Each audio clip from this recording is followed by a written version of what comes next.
huge update for the game.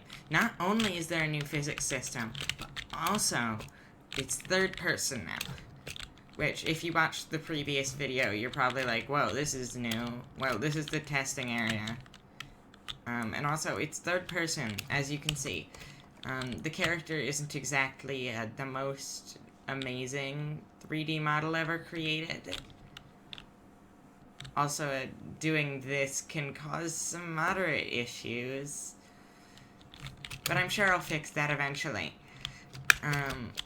But for now, third person. It works great. The character floats around above the ground a little bit. I'll probably fix that.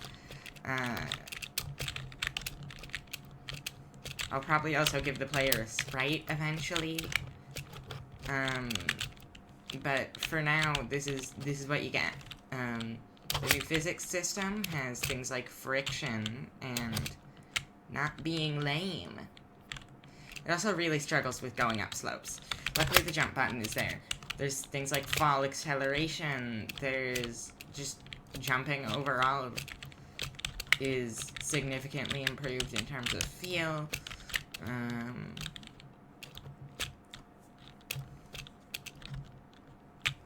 If we look at the like movement system here, we can see friction happening. Like, I don't just immediately stop like I would have in the previous system.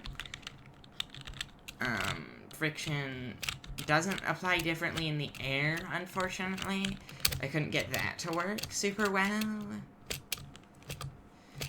Getting this entire new movement system to work was not great. A lot of the major issues from the previous update, such as keeping momentum from a slope and gliding off infinitely into the void, are fixed. The third-person camera works great. And, thank you for watching.